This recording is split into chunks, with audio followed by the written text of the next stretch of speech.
Hello and welcome to Standard Sports Ashes coverage. I'm joined by Will McPherson to review the first day of the second test. Another excellent day for Australia, another poor day for England.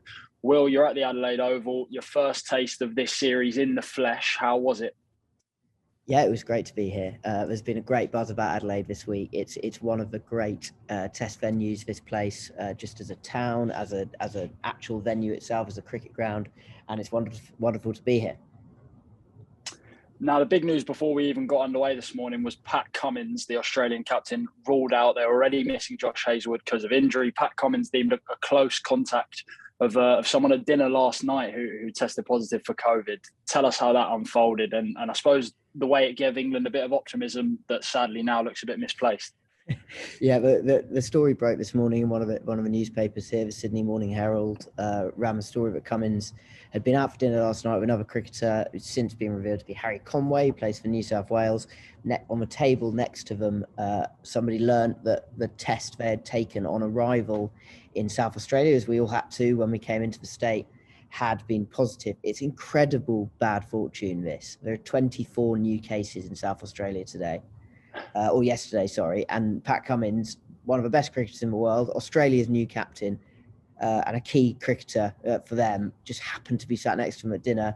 The rules here are, and they're pretty punishing in South Australia. You have to, if you're deemed a close contact, which he was, you have to isolate for 7 days. Cummins is not getting any kind of exemption. There's no way around this. He's just got to suck it up, and he'll be in his hotel room for the next 7 days, I believe, which is pretty harsh, but it means he should be available for the Boxing Day test. That meant lots of change for Australia. Steve Smith, who's Cummins' vice captain, became a captain. That's quietly very, very significant because Smith resigned in disgrace 3.5 years ago after the sandpaper scandal. And now he's back as captain. I think that's fine, but some people will disagree. And then Michael Neser, who is a kind of long-time squad member of the Australian group, is a superb first-class cricketer for Queensland. He has come in to make his debut. Now, this did, as you say, seem like a real opportunity for England. Josh Hazlewood had already been ruled out of an injury. And Cummins, who along with Hazlewood is undoubtedly in the top 5 bowlers in the world of any type, was also ruled out. But England didn't win the toss, so they weren't batting, so they weren't able to take advantage of that straight away. And by the end of the day, all of that optimism is gone, to be honest, because in the 89 overs that we played, Australia batted really quite nicely, not very fast. They didn't get away from England particularly, but they've only lost 2 wickets. Marnus Labuschagne is still there. Smith is not out, and it's a very, very ominous position for England in a game that, frankly, they have to win. Yeah, I mean, I must admit, so much about kind of COVID restrictions and the kind of arcane rules in each state, I'd sort of forgotten that someone testing positive for the actual virus itself might have an impact on this series.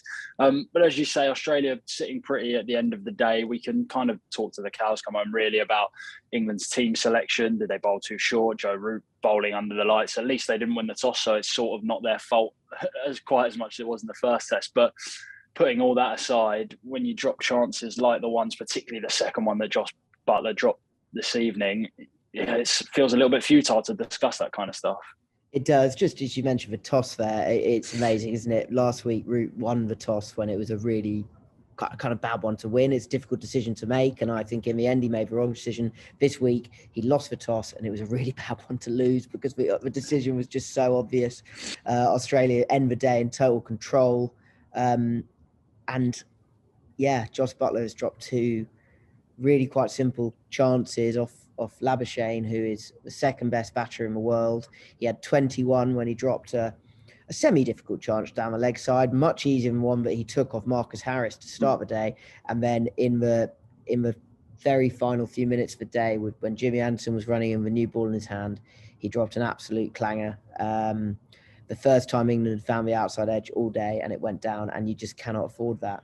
They dropped a simple catch in Brisbane, which proved really costly of Warner. And now they've done the same here off Labuschagne, and they're making the same mistakes, and it's really difficult to win the Ashes if you need to create 22, 23, 24, 25 chances to win a game. Well, we'll be back again after the second day tomorrow to review all the action. A big ask already for England, but hopefully a few early ones, and perhaps it'll be game on.